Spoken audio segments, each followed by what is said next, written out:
Olá, boa noite, sejam todos bem-vindos. Começa agora o Terra Viva DBO na TV, o programa que traz os principais destaques sobre a pecuária de corte e de leite. A eficiência reprodutiva da vacada parideira é o primeiro passo para garantir lucratividade na atividade de cria. E para não deixar ninguém carente de informação, a gente anuncia a apresentação da nossa coluna Raças e Cruzamentos com o zootecnista Alexandre Zadra.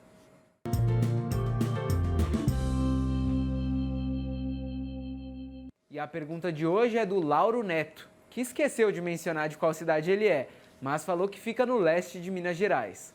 O Lauro quer saber qual raça zebuína é a mais adequada para usar nas fêmeas F1 dele, que são Nelore e Angus. Oi, Lauro. A pergunta é boa. Bem, antes de tudo, quando a gente tem que pensar sobre parto fácil, quando a gente usa um zebu que vai nessa barriga aí de uma novilha, meio sangue, Angus, Nelore. Por quê? A gente sabe que os problemas de parto ou distocias ocorrem principalmente quando usamos zebuíno na barriga de uma fêmea que não tem cupim. Por quê? Ele fica dentro dela, vamos dizer assim, ela tem um comprimento de gestação maior, em torno de 10 a 15 dias. Esse bezerro zebu, que está na barriga dessa fêmea meio sangue taurina, ele vai nascer, ao invés de nascer com 30 quilos, vai nascer com 40 quilos. Então a gente tem que tomar muito cuidado. Antes da gente falar qual é a melhor raça para você fazer uma fêmea boa, com boa habilidade materna e precocidade, a gente tem que sempre tomar cuidado, primeiramente, com os touros. Touros zebuínos, tem que utilizar touros com parto fácil, ok? Bem, dentre as raças zebuínas, o mais precoce é o Sindhi. Você, além de ter uma heterose boa, usando o Sindhi sobre a sua meio sangue Angus Nelore, você também vai fazer um animal precoce. Então, muito bom, o Sindhi é a primeira opção. Ou então mesmo, você pode usar o Nelore ou o Tabapuã. Lembre-se que o Nelore tem mais touros que determinados para parto fácil, com DEPs para parto fácil. Então eu usaria, depois do Sindhi, eu usaria o Nelore parto fácil, principalmente os touros sempre. Agora, a sua segunda pergunta é sobre se o Black Angus ou Red Angus tem diferença. O Red Angus, ele normalmente, cruzado com o Nelore, vai nascer tudo araçá, a maioria. E aí, a diferença de cor, de temperatura interna, está em torno de meio grau dos animais pretos e animais de outras cores mais claras. Então, logicamente que vai ter maior conforto térmico a meio sangue Red Angus com Nelore. Mas, como os dois são meio sangue e a densidade de pelo e a quantidade de pelo, o diâmetro de pelo é igual, então a diferença para por aí, não vai ter diferença quando você cruza com o zebu. Então, pode continuar fazendo Angus, que a gente tem muita variabilidade genética e você vai ficar muito satisfeito sempre com o resultado, ok? Espero ter respondido sua pergunta, Lauro. Um abraço a todos e vamos para o campo. Vacinação e o manejo adequado são essenciais para a saúde do gado de corte. E em Goiás, o pecuarista Silvio Lacerda segue o calendário obrigatório e adota práticas complementares como manejo racional e pasto rotacionado. Cuidar da saúde dos animais é fundamental para garantir a prosperidade no setor. Em Goiás, mais de 2,5 milhões de bovinos e bubalinos foram vacinados contra a raiva em 2024. O pecuarista Silvio Lacerda segue à risca o calendário de vacinação. Hoje, as vacinas obrigatórias, a vacina de raiva, né, que ela pode ser obrigatória em Goiás, de acordo com o município onde fica a propriedade, e também a brucelose, que são para fêmeas, idade entre 3 a 8 meses. Essas são as obrigatórias, visto que a febre aftosa deixou de ser obrigatória há algum tempo já, né? Essa aftosa, o produtor não precisa mais vacinar contra a febre aftosa. Segundo a Agrodefesa, a partir de 1º de julho, a vacinação contra a raiva em herbívoros em Goiás será obrigatória nas propriedades com o diagnóstico laboratorial da doença e recomendada para aquelas situadas em um raio de até 12 quilômetros do foco da infecção. A fazenda de Silvio fica no município de Aparecida do Rio Doce, no sudoeste de Goiás. Além do calendário obrigatório de vacinas, ele também realiza o manejo complementar. Para fêmeas em reprodução, é a vacina reprodutiva, que antes de você inseminar ou colocar ela em monta com o boi, você faz essa vacina que ela protege contra a IBR e BVD, que são doenças que podem levar o animal a aborto, a fêmea ter aborto, né? Isso diminui a taxa de nascimento. É uma das vacinas não obrigatórias que a gente faz.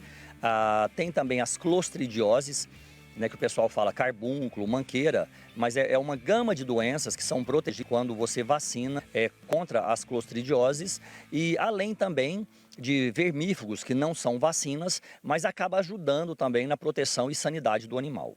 Tem a vacina contra a pneumoenterite, que ela é feita para a fêmea no 8º mês de gestação e ela diminui bastante a questão de diarreias neonatais, a diarreia que acomete o bezerro, e mesmo nos casos de pneumonias. Na fazenda são mais de 600 animais.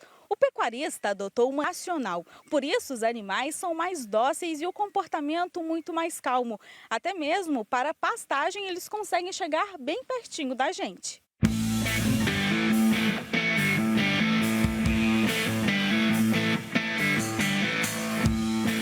O manejo racional vem a ser um manejo onde você prioriza um pouco o comportamento do animal de uma maneira não agressiva. Então, quando nós vamos conduzir esses animais para o curral, você tenta ir numa velocidade menor, respeitando o deslocamento dele, sem grito, sem cachorro, sem pancadaria, para que os animais fiquem mais calmos. Com isso, o animal fica mais tranquilo e melhora as taxas de prenhez. Dentro do curral também, a gente tem um cuidado de não colocar muitos animais dentro de um mesmo curral, para não ter superlotação. Na passagem do tronco também, o mais devagar possível para o animal não tomar pancadas no abdômen, que é onde fica o aparelho reprodutor da fêmea, e para diminuir, né, casos de lesões e abortos. O colaborador ele tem que estar convencido também e entender a importância desse manejo para os animais e para si mesmo. Porque como a gente pode ver, os animais são, mesmo sendo vacas da raça Nelore, elas são animais que estão mais calmas, estão mais confortáveis. Com isso, a gente conseguiu aqui na fazenda praticamente zerar o número de acidentes, tanto com animais quanto com colaboradores, devido a esse manejo racional, né, que os animais ficam mais calmos e mais colaborativos. E o Terra Viva DBO na TV vai para um rápido intervalo, a gente volta já. Impresso ou digital? Se você quer o melhor conteúdo para a pecuária, fique com os dois. Tenha sempre seus exemplares da DBO à disposição, no escritório, na caminhonete ou ao alcance de seus colaboradores na fazenda. DBO é fonte de conhecimento, reportagens de campo, matérias, artigos e análises de mercado. Entre lá na nossa loja no portal DBO e faça sua assinatura impressa e digital ou só digital. Criar gado na neve não é um desafio dos pecuaristas brasileiros, que estão acostumados com o clima tropical do nosso país. Para aguentar temperaturas tão baixas, é preciso que sejam raças rústicas e geneticamente adaptadas a esse tipo de ambiente, que é visto, por exemplo, durante o inverno europeu. Na visita à Espanha, o jornalista Sidney Maschio foi conhecer algumas dessas raças e o trabalho de melhoramento genético para recuperar e preservar a característica destes animais. É isso que a gente confere no último episódio da série especial sobre a pecuária da Espanha. Vamos conferir.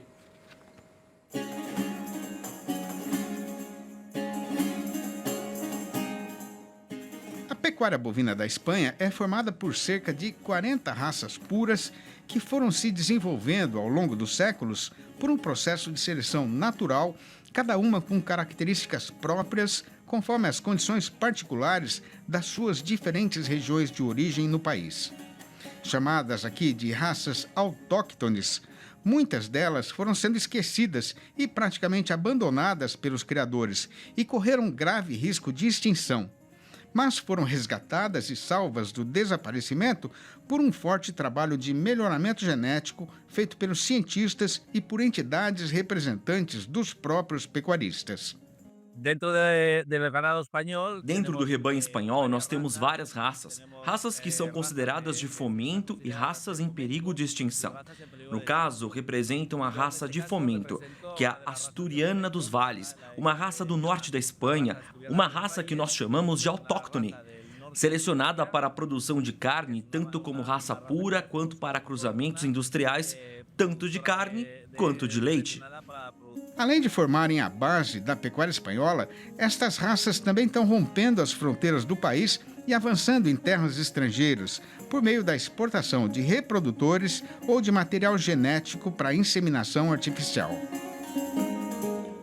A gente tem, inclusive, algumas raças que estão sendo levadas ao Brasil, né? O pessoal está exportando o sêmen dessas raças, é gado taurino, basicamente, aqui não tem gado zebuíno, né? Todo o rebanho é taurino, 100% taurino. Algumas dessas raças já estão fazendo, inclusive, experiência de cruzamento com o Nelore em Mato Grosso, no Brasil, com resultados, por enquanto, excelentes. A partir da recuperação deste verdadeiro tesouro genético, que são as raças autóctones espanholas, as autoridades e os próprios pecuaristas, já organizados em entidades representativas, perceberam que a continuação deste trabalho exigiria um grande esforço unificado, de alcance nacional, para dar seguimento no melhoramento deste gado, na divulgação das suas qualidades e no seu máximo aproveitamento pela cadeia produtiva do setor no país. Foi assim que nasceu, em 1982, a REFEAGAS, a Real Federação Espanhola das Associações de Gado Selecionado, que hoje representa todos os tipos de criação de animais destinados à alimentação, incluindo bovinos, suínos, aves, caprinos e ovinos, coelhos e até caracóis comestíveis.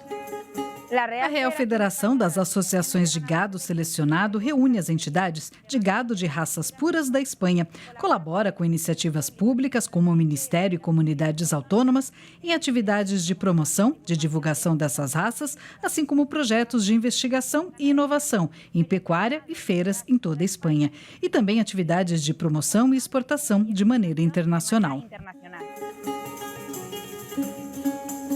Pois então, sendo a nossa comitiva viajadeira, a gente pega de novo na Lida Estradeira, agora para conhecer de perto uma das principais raças autóctones que fazem parte da REFEAGAS.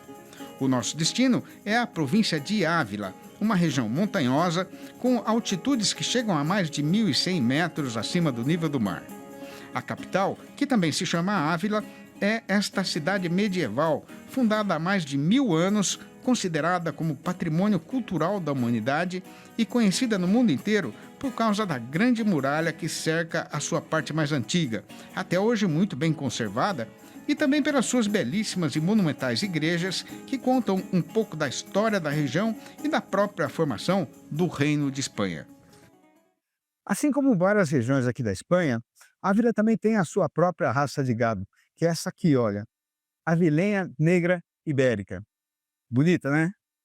Pois é, ela é resultado de um longo processo de seleção natural acontecido ao longo dos últimos séculos, né? Ao qual só sobreviveram os animais que conseguiram se adaptar perfeitamente às condições aqui da região. E lógico, depois isso tudo foi aperfeiçoado por um forte trabalho de melhoramento genético desenvolvido pelos fazendeiros e pelos técnicos espanhóis. A raça se desenvolveu a partir do que os cientistas chamam de tronco negro ibérico dos rebanhos taurinos que ocupavam a região desde tempos pré-históricos. E a sua principal característica atual é a rusticidade, que é fundamental para que o animal consiga suportar as difíceis condições da região, especialmente no inverno, quando as temperaturas podem chegar a até 12 graus abaixo de zero. A boiada que a gente está vendo aqui pertence à família do Ángel Mayo Garcia, que vive nesta propriedade há várias gerações. Ele conta que o sistema tradicional de criação mais usado pelos fazendeiros da região é chamado de transhumância, com o gado mudando de lugar conforme a oferta de comida ao longo do ano e com a terminação intensiva no coxo em alguns casos. É um animal muito rústico. É um animal muito rústico, está exposto a toda a variação climática do ambiente daqui, como por exemplo agora, ele come um pouco e logo vai para aquela parte ali onde tem mais árvores. O rendimento varia bastante de animal para outro, mas fica entre 54% e 56% mais ou menos. Outras características da raça que são muito apreciadas pelos criadores são o porte e o bom desempenho no cruzamento industrial. É o tamanho que ele tem, é muito longevo, muita facilidade de parto, é uma raça que você pode pôr qualquer raça de macho que tem muita facilidade de parto. Agrada muito aos criadores, dá muita quantidade de leite e na alimentação é uma raça que se mantém com muita facilidade, comendo pouca quantidade e muito pouco alimento e o animal está muito bem. Nas fazendas de criação da avilenha negra ibérica, não se usa inseminação artificial e todas as vacas são cobertas a campo por monta natural, no final da primavera, para que os nascimentos se concentrem no final do inverno seguinte. A raça está presente em todas as regiões da Espanha, sendo que o plantel de matrizes tem mais ou menos 60 mil fêmeas. Os bezerros são animais que se criam muito bem porque a vaca os cria muito bem. Tem muito leite, porque eles também comem bastante no campo, e entre 6 e 8 meses, eles são apartados da matriz e já vão para o estábulo no sistema intensivo. Com 12 ou 14 meses, já são animais muito bem desenvolvidos. Aqui na região de Ávila, boa parte da boiada que vai para abate é terminada em conjunto, num sistema de cooperativa com instalações onde os animais recebem tratamento especial até chegarem no padrão determinado para sua comercialização. Mas nem sempre foi assim. Antes da fundação da Associação dos Criadores, nos anos 70 do século passado, a avilenha negra ibérica correu risco de desaparecimento por conta de cruzamentos desordenados com outras raças para aumentar a quantidade de carne produzida. Os frigoríficos estavam querendo a carne em abundância, em mais rendimento, e estavam deixando um pouco de lado a qualidade. Então, através da Associação dos Pecuaristas de Ávila, foi se recuperando isso e dando força ao melhoramento deste gado, com o objetivo de conseguir o reconhecimento da carne de Ávila, que precisa ter seu prestígio. A partir deste trabalho de recuperação e valorização da raça, a situação mudou substanciosamente e o mercado passou a reconhecer e a pagar mais pela qualidade do produto. Desde 1988, a carne dos animais puros e dos cruzados meio-sangue tem certificado de indicação geográfica reconhecida, sendo comercializada e muito apreciada em toda a Europa e em outras partes do mundo. Excelente reportagem do meu amigo e editor-chefe aqui do Terra Viva DBO na TV, Sidney Maschio. Muito legal, né? Conhecer o trabalho de pecuaristas da Espanha e de outras raças que não fazem parte aqui do nosso dia a dia. O Sidney viajou para a Espanha a convite da Refeagas, que é a Real Federação Espanhola das Associações de Gado Selecionado. Então fica aqui o nosso agradecimento mais que especial.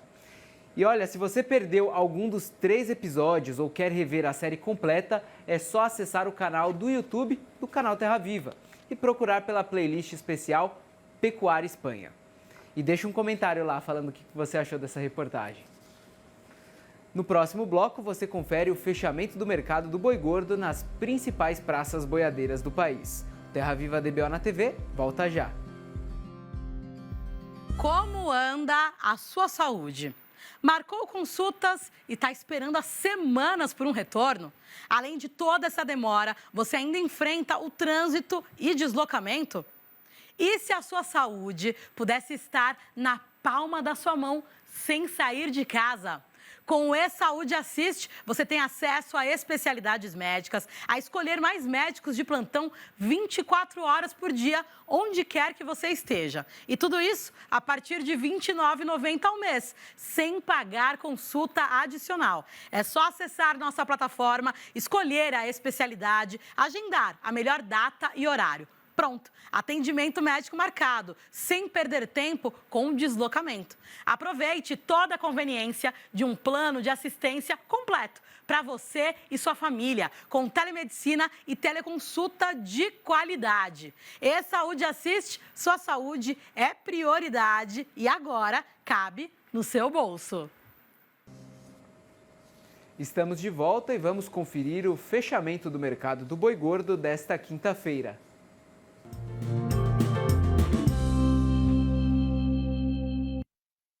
No balanço do dia da Scott Consultoria, foram apuradas mudanças nas cotações em 11 das 32 praças boiadeiras de todo o país, sendo que em todas elas o preço caiu.